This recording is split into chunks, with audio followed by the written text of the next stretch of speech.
Well, welcome. We just had you literally just slid doors with Elena. We had Elena come in and talk about orgasmic birthing, birthing into being method, establishing dolphin birthing camps. She's been doing this around the world since 1982, and she'll be with us the first week of February. Incredible elder, just came back out of retirement. Um, so the space is like really open for you to share. Wow. Yeah, thank you for being here. Yeah, that's such a beautiful segue. I appreciate you sharing who was speaking before me and what she was speaking on. Um, I'm happy to answer any questions, but I'm just going to start by describing a little bit about Holos, about this project that we've been birthing in Costa Rica. And yeah, talking about birth processes, there's a lot of people that will be joining us in Hawaii that are working on birthing and creating spaces for people to transform and spaces for community. And that's been a large part of my life work is creating spaces for people to transform, whether psychological spaces or physical spaces. Hello, Kundra. Welcome. So should I just share a little bit about my life path and Holos and all the things? You're muted, Marley. Say, absolutely. Would you like me to introduce you with the little bio we have written up, or you can continue? That's that's awesome. Yeah, introduce me. I'd love to learn a little bit more about myself and then I can share.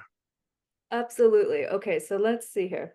So, Ian Michael, just so everybody knows, is going to be with us from February 16th to the 22nd. It's the third week of Aloha Aina. And is it, how do I pronounce her last name? Hébert. Hébert, Ian Michael Hébert, is co-founder and CEO of Holos, an organization creating holistic wellness and integrating personal transformation, ecological stewardship, and leadership development. He was previously the director of projects at Esalen Institute in Big Sur, where Ian played a key role in expanding the campus and mission. With a background in eco-resort design and a master's degree in counseling psychology, Ian Michael has facilitated numerous transformational retreats worldwide, focusing on community, sustainability, and psychedelic therapies. Holos, with its first center in Costa Rica, bridges ancient wisdom with modern wellness practices. Well, that sounds great. Yeah, it Uh, sounds you've done some good work. Thanks. So How yeah, to did expound on that a little bit, um, you I grew up in the middle of Alaska, and my parents were kind of back to the land hippies, homesteaders. My dad was the first backcountry ranger in Denali Park, and my mom was a really creative artist and just beautiful human being. And I had a lot of depression early on in my life and was on SSRIs and all these different things. And then I discovered psychedelics, and that really helped pop me out of like a pretty significant depression in my preteens and early teens. And by the time I was 17, I felt complete on that journey of exploration using plant medicine and other means, and got really devoted to meditation and to service to the world. And because I had these values of really being anchored in the land and sustainability and regenerative, I mean, it was before the word regenerative was really a buzzword, but that's what I grew up inside of was, people that had gardens and we found our food from the land. And so I wrote this degree in my early 20s. I went to Evergreen State College in Olympia, Washington, and it was a place with a lot of idealism. And so I came with my own idealism, but I realized that idealism itself doesn't get us where we want to be. And so I actually became much more focused on business and became a lot more conservative and practical in my thinking in my early 20s. And I ended up creating this degree called Eco Resort Design and Development. And the goal that I had was to build spaces where people would come and enjoy themselves and also be exposed to other ways of living and being. And so wrote that degree, was a contractor at the time, and then was vice president of a hot springs resort in Alaska, Chena Hot Springs, where we had geothermal power plants, greenhouses, a hydrogen electrolyzer, a truck that ran off hydrogen. I worked for this really wild character named Bernie Carl, and he was an innovator. And it really showed me, like, at a small scale, what was possible in terms of ecological design and innovation. And I continued to pursue this idea of building villages or building eco resorts that would be examples to the world, and that people could come and visit and see technology and see regenerative agriculture. But I didn't feel like fully complete in just focusing on the infrastructure. I had a number of friends that I lost due to mental illness and drug abuse and all of these things. And so I chose to do a master's in counseling psychology. And the golden thread that I've found in all of this is that I like to work in creating space. And that could be psychological space or that could be physical space. So I did a master's in counseling psychology at CIIS in San Francisco. And as I completed that degree, I realized that I needed to make more money, basically. It was a very practical decision to some extent to go to Esalen Institute and help them rebuild their campus. But I was a contractor, a designer. So I moved to Big Sur. And for those that don't know about Esalen, Esalen is really like the grandmother of all retreat centers, especially on the West Coast and in the Americas. And Esalen was inspired by Sri Aurobindo as well as other traditions, but there's a city in India called Oroville, and the founders of Esalen had gone to Oroville and seen the way that this village operated, and they wanted to create a place for the evolution of human consciousness. And Esalen became the birthplace of the human potential movement in the 60s. So it was a really big honor to be of service to this place and to help them rebuild their facilities and make it more resilient in terms of their finances, as well as the foundations of the campus. So as I completed my service there, I was there about 4 years, and I it was kind of, that was the next step of the evolution of me seeing the world that I want to live inside of. I had been at Chena Hot Springs. I grew up in Alaska. I had all these really positive impressions of what was possible for humanity. And Esalen really concretized those in a new way.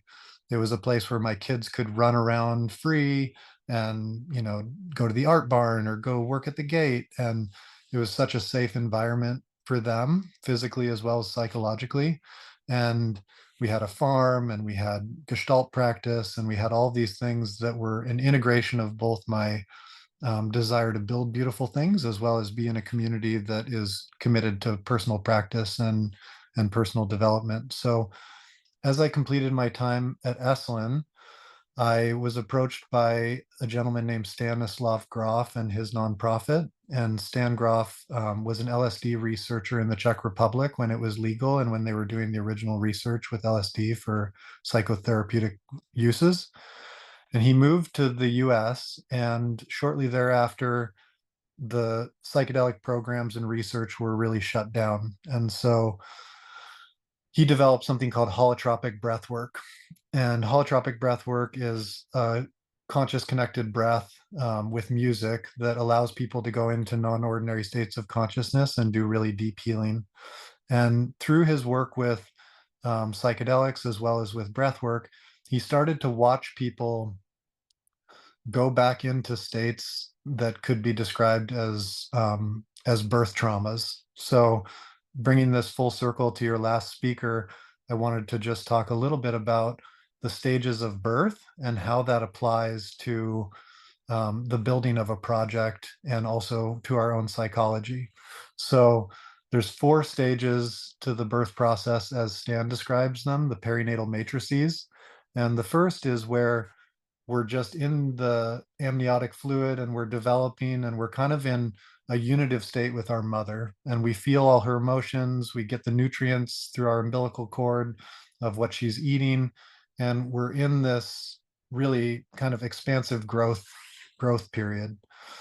eventually our little home inside our mother's womb gets a little bit tighter and tighter and tighter, and then there's a point where the contractions start. And this is, for those that are birthed in vaginally, but also these stages apply if you were born with a C-section or other ways. But the second perinatal matrice is where the contractions start, and you're feeling your world kind of collapse in on you, or these contractions. And whatever emotions are happening with your mom, those can be transferred into your own little system as a baby.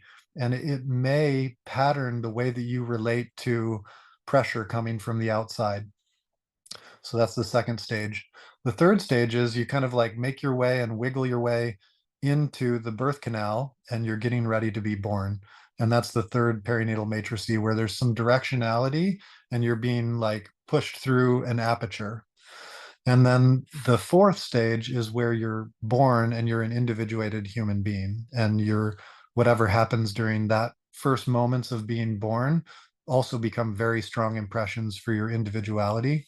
And so starting from, the psychological and somatic levels, as human beings, these are very strong impressions of what it is to have our individuality as well as what it is to be merged. And so what I've found through my own inquiries and my own journey, as well as watching a lot of people go through very deep psychological processes, whether breath work or psychedelics, um, these become very strong lenses that we look at the world through.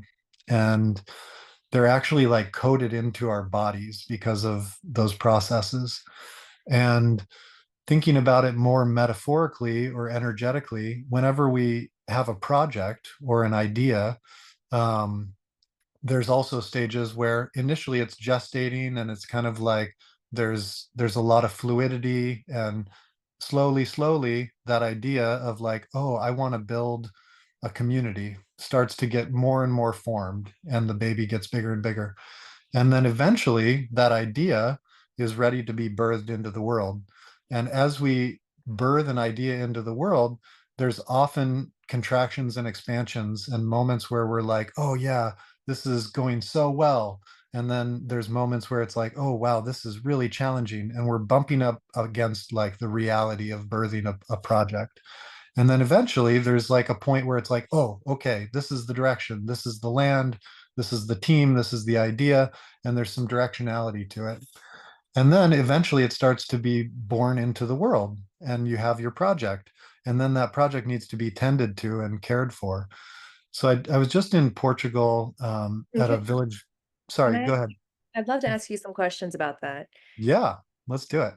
Thank you. It's really rich and it's easy to see as you're describing, and the analogy is super helpful 'cause what we just came out of.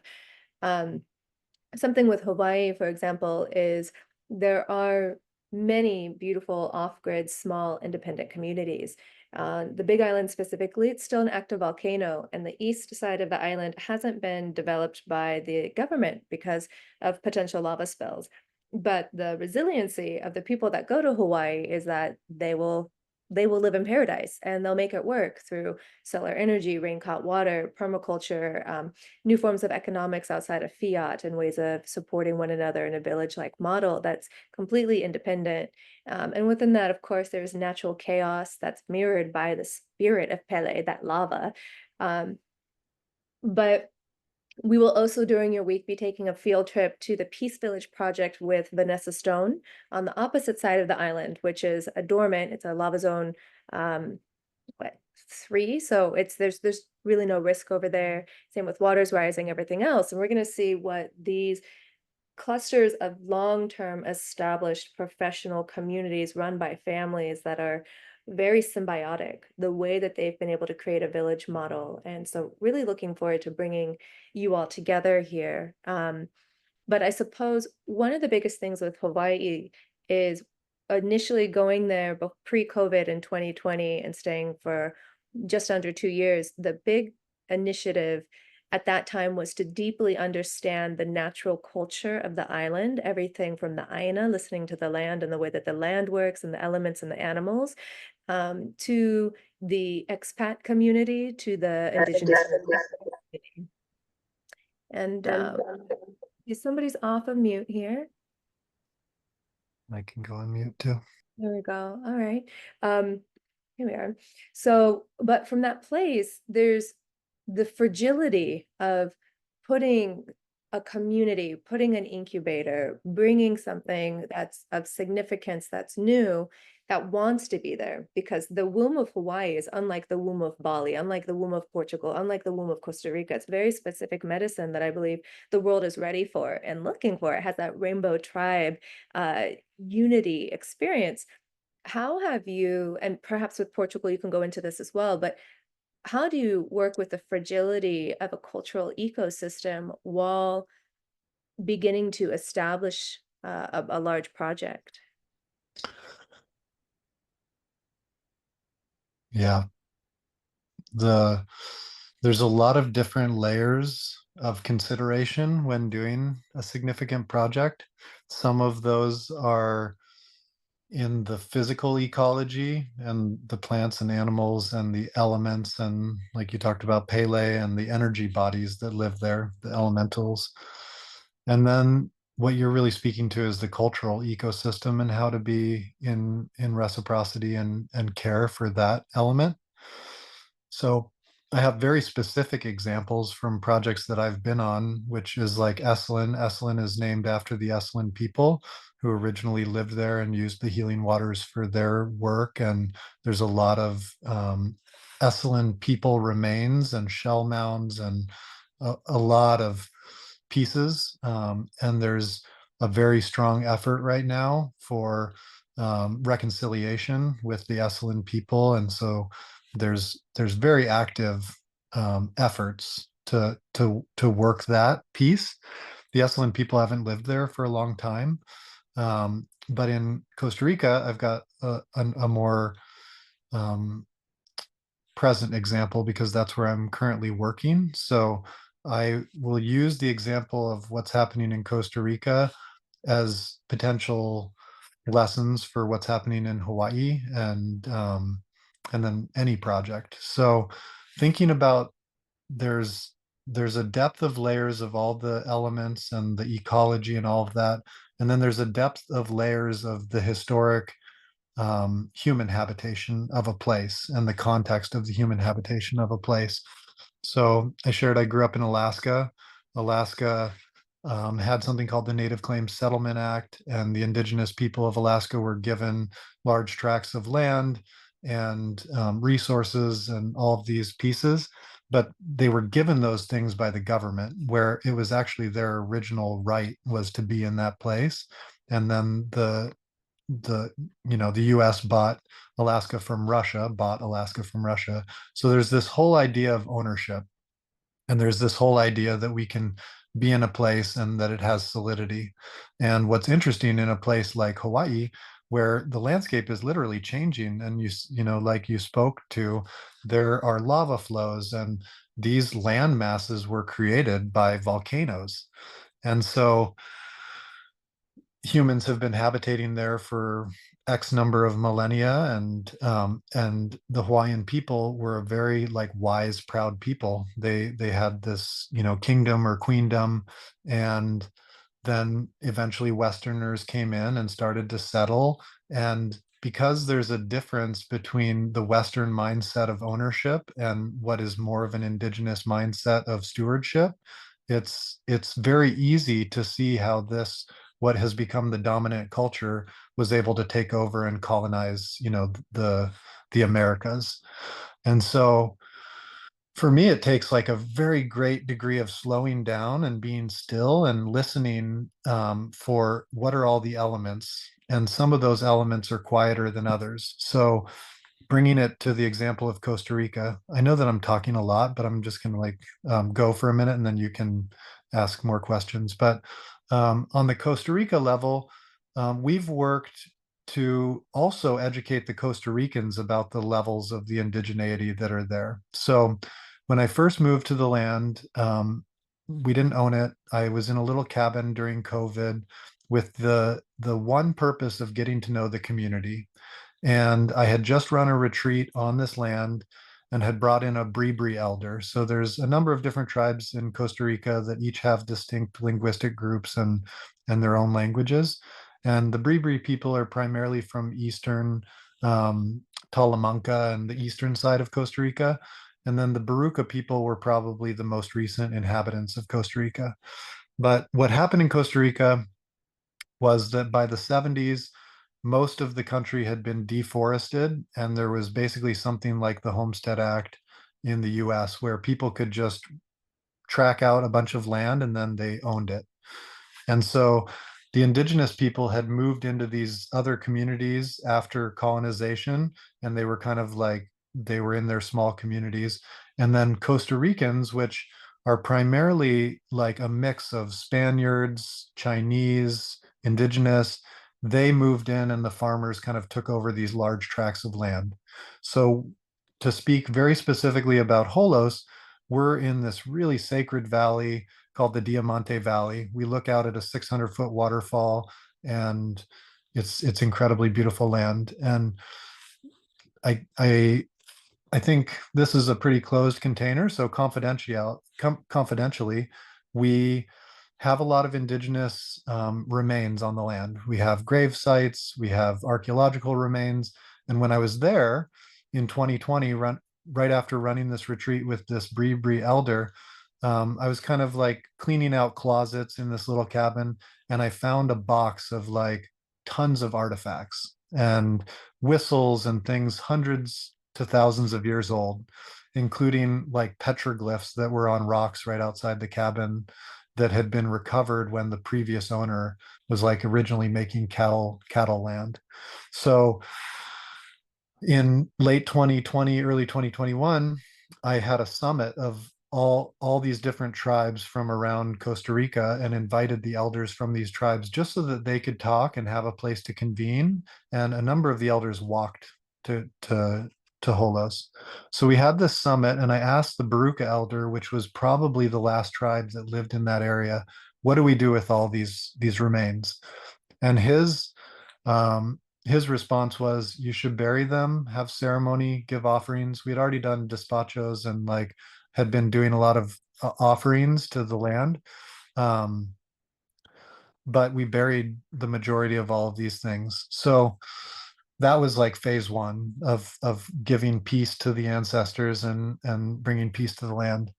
Around that time, we found a massive indigenous stone in the forest while we were taking these uh, like there was lines for all the cattle farming. So we took out the lines and we found this huge stone. So we were honoring this stone, and then we had an elder come from Mexico. So there's a tribe that most people call the Huichol or the Wirikuta, and they're from northern Mexico, and they serve peyote. So we had this elder serving peyote at the site of our eventual community center that we're going to build. So we sat around a fire all night. And then the morning came. It was so beautiful. All these parrots came and were talking to us. Um, and then up walks this Rinpoche, like a lama from a Buddhist tradition. And he comes up to the ceremony and he's like, "Oh, I wasn't able to make it last night, but I wanted to meet this other tradition." So he and this Wirikuta peyote server had this beautiful exchange, and I had forgotten that I invited him to the ceremony. This lama. So this lama is building a World Peace University in the birthplace of the Buddha in Nepal. So you've got the Wirikuta, this llama, and then there's this stone. And I had done a little bit of research about this stone, and it was likely carved by a tribe called the Chorotega. And Chorotega means those that flee. And what they were fleeing from was a war with the Huichol, with the Wirikuta in northern Mexico about 2,000 years ago. So there's a war happening, and a tribe comes all the way down to Costa Rica, and they settle there because humans have moved and settled all over. And they carved these stones. And So there's this moment, these elders are meeting, and then the peyote carrier says, I think it's time to go give an offering to the land. So we walk down to this stone, like a half mile. There's the Lama, the Wirikuta, and this tribe of people or this group of people that had sat around a fire all night. And we go down to the stone and start making offerings. And and then, I'm in an expanded state of consciousness, but I can see all the ancestors from this tribe, the Huichol, and I can see the ancestors from the land, the Chorotega, and the war that they were having 2,000 years ago got like dissolved in that moment. And there was like the offering of these indigenous people in northern Mexico coming all the way down, being witnessed by, a tradition that comes from India, Nepal, Tibet. And it was like this moment of reciprocity, this moment of reconciliation that spanned thousands of years. And so why I share all that is like there's a lot of moving pieces in the human family right now, but can we slow down enough to listen to the land, to listen to the ancestors, and to do what's right for this moment and create the space for reconciliation? And so, when doing a project, whether it's on Hawaii or otherwise, are we willing to slow down enough to listen to the land, listen to the ancestors, and then take the right next steps for reciprocity to take place? Wow. And the synchronicity of that is the week before you do before you come to be the guide, I'll be guiding Harmonize. And a large part of Harmonize is listening to the voice of Gaia, listening to the Aina, listening to the land, using the Hawaiian tradition. So we'll really, once again, be steeped in that before you arrive. And so what a wonderful way to continue the lineage, Yeah. how plainly you speak to the multi-dimensional bridging that is occurring at this time that we get to be more plain about. Yeah, Yeah. thank you. I I know a little bit about Hawaiian culture, not a lot, but I know that it's a wisdom tradition and extremely powerful. I've spent some time on Maui and Kauai, and there's a teacher, Haleakala, Hugh, I can't remember what his last name was, but he has utilized the Ho'oponopono. And so I was like hearing, like it's really in pop culture and new age culture, like Ho'oponopono, I love you, thank you, I'm sorry, please forgive me, I love you, like that was the translation that we've been presented with. And I really get interested in the root words and the root vibrations of the words. So I was like, something, like Ho'oponopono feels right to me, but this translation doesn't feel right. So I started doing a little bit of research. And what Ho'oponopono actually means is to make correct, correct. So Ho means to make, and then pono is to make right or to make correct. And so, like, if that can be the prayer in everything we're doing, the ho'oponopono, how can I make this right? How can I make things correct? And just staying in that prayer and that curiosity, I think that that's something the land is really going to teach there. Yes, and to break it down even further, the Hawaiian language is its own form of mantra. And every vowel, because it's mostly these hard vowels, each vowel actually represents a different element. And I don't want to say it wrong, but there's the water, the earth, the fire. And so when you're speaking the language, the Hawaiian language, aloha, mahalo, ho'oponopono, these words actually are emblematic of the spirits of the land themselves. Mm. Um, and we'll be doing a week with Indigenous wisdom keepers.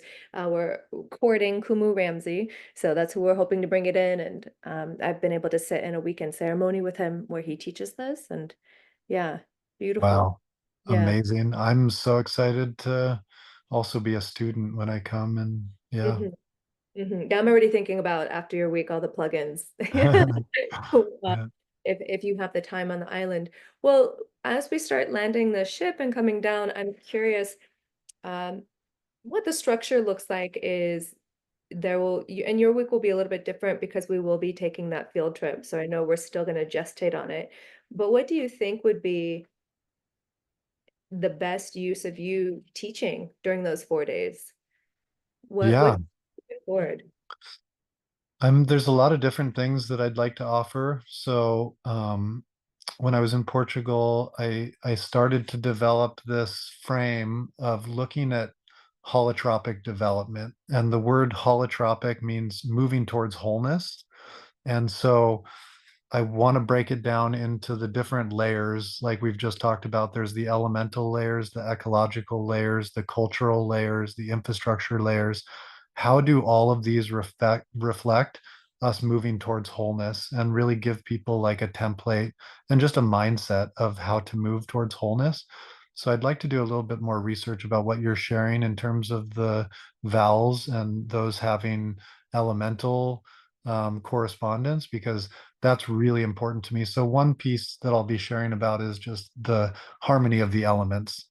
And one thing I get curious about is, can or I'd like to also offer like some real personal development pieces. So maybe doing like a holotropic breathwork session where people can look at like what are the constrictions in your own somatics that can be released and transformed through breath and through the fire that is activated through the breath. And then how does that reflect in, what we create from that point forward? So that, and then I'd like to talk to you on a separate call about how we can create like a panel and a collaboration with those that are already there, and just demonstrate kind of some of these principles in real time. Yeah. Perfect. Perfect. Well, I'm really excited about this. I'm really excited for you to also come and get your perspective on Hawaii, visiting the other village templates, visiting the other small communities, and um, seeing what you sense intuitively as yeah, sort of like the operational next steps to bring something like that in a very holistic, ethical, integrated way. Um, so that's exciting. I'm curious, is there Yeah. one other part? Just this is a multi-generational gathering. We are inviting kids, and the story of your children being able to run around Esalen and experience that very utopia kind of lifestyle, and your own upbringing. How was it for you? Because as we move forward to create more of these environments for the future generations and for ourselves to mature into, and settle down into, how was it for you coming out of your childhood and out of your perspective of reality, given your parents and your unique path, and then going into more of business, going into the Esalen world and bridging, business with everything else that it is that you shared? Was that hard for you to walk between the worlds? Yeah, I mean, I've been in a very active um, exploration of my um, aversion to civilization, and and that goes all the way back to my birth process. But it's really important that we have that capacity to ground these things. Like there's so much idealism in our broader global community of people that really want, they feel the yearning and they have the vision of like, there's definitely another way to do this and another way for us to structure civilization and our communities. But there's something missing in the grounding cord. And so I feel like that's something that I can do well, is like ground something. It's like, okay, we've built Holos, I've helped rebuild Esalen, I've done these other projects, and there's something in my constitution that's very much like paternal fathering stewardship based. And we each need to find that. We each need to find our own grounding cord to like, if we really want to do this work, we have to be integrated beings. And so, yeah, that was my big, like one of my big takeaways from Evergreen State was like being surrounded by idealism, but people that were having trouble grounding a new way of being or a new structure. And we do have to find our ways to take that idealism and what we know is possible and then bring that into form here on Earth. And without moving way too esoteric, I've spent time on what could be described as other planets, but I've without medicine or psychedelics or anything like that, I've moved my consciousness into very clearly other planets or other ways of being where there's like a great deal more harmony. And so I know what's possible on our planet in terms of collaboration with all life. And the gap from where we are to that idealized state that I know is possible can be pretty large. And so sometimes I get discouraged and sometimes I'm really inspired. And then I think it's my job and our job to listen for that inspiration and where the golden thread is and just keep weaving a net that's going to help us to ground what we could call heaven on earth, or just a reasonable way of being human that's going to be more resilient, that's going to be more life affirming. So um And that might, yeah. what do you, Ian, see your role emerging as to help close that gap between the lifestyles that you've created with these eco communities and the present relevant political and societal structures? Yeah, I mean, part of it is me learning to transition from doing into being. So like I've been a real doer and like working so hard and build this and build that. And then there's a stage where you have to like take the in breath. And so now it's like for me to step into the beingness of like, okay, we've built a good example. We're not perfect. None of these centers are perfect, but there's an active evolution that others can like recognize and see. If I can slow down out of the doingness and just be in the beingness, then it really allows the invitation for others to witness what's happening. And I think that's the best thing that I can do right now is continue stewarding and tending examples and then be the inspiration and be a bit of a educator, mentor, coach. And I consult a number of centers and communities that are getting built just to give them like high level tunings of like, okay, this is the steps to take. Here's, find the engineers, find this, and like listen to the land in this way, or I'll actively go listen. So I'm trying to move more into like what, you know, uh, Buckminster Fuller called like a trim tab kind of role, where it's like a trim tab on a ship. You make a really small movement and it actually redirects a big ship. So like if I can help projects do that of like, all right, here's a couple things that you could focus on or tweak, and then you're going to really be able to move into manifestation and creation of this dream. That's my hope, is to be more in that role. Beautiful. Yeah, and we're definitely reaching out to other communities that are in different phases of development because a large part of the gathering is to have there's morning sadhana. So if you'd like to introduce those practices that you talked about, of course. There is facilitated co-working, which Jeffrey here, who's on the call, is actually going to be supporting the facilitation of, so we can actually create the structure and the environments to ground a lot of these passion and professional projects in a work-life balance way.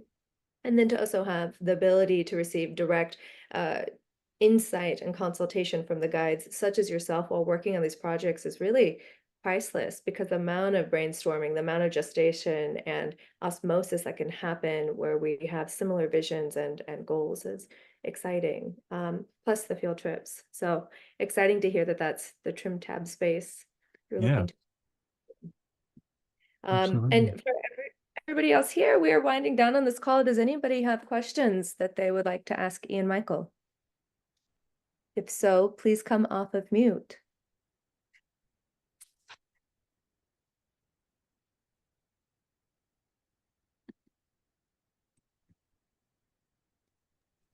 I don't so much have a question, but just a big, big thank you. It was really beautiful to hear from you, Ian and Marley, and especially about the Ho'oponopono.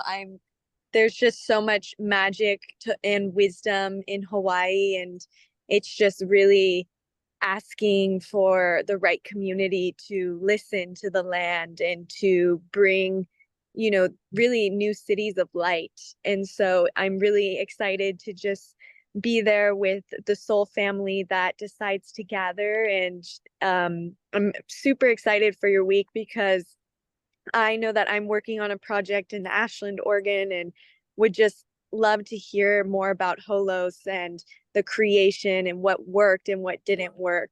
And so, um, grateful for all that you've done and excited to dive deeper in Hawaii. Yeah, looking forward to it. Thank you. As you were talking too, I just realized there was like 10,000 things that I didn't say on this session regarding reciprocity with indigenous people or the land or all the things. So there's so much content, but I'm just really excited to be with whatever humans come to this gathering and want to receive the blessings of what you guys are putting together. I'm really excited for it and grateful for the initiative that you have to do this. Thank you. Thank you, Ian, so much. This has been a really nourishing call today, and I look forward to getting the replay up and sharing some of these drops of wisdom. And for everybody else here in the chat, I shared the event registration page as well as early bird tickets are up right now until November 15th. We're offering everybody 20% off. It's an extremely accessible gathering. Take a look at it, and there's room for everybody. So if you want to get involved in Kuleana, partial work trade, don't hesitate to reach out if you know that you're meant to be here. And then Ian Michael, again, is going to be teaching with us that week 3. He'll be on site February 16th to the 22nd. So Ian, thank you so much for being with us. And I look forward to the next call to brainstorm more about what we're going to be developing over your week. Awesome. Thank you for everybody that tuned in and everybody that's seen the recording. And I'm looking forward. Okay. Thank you. Mahalo. Yeah.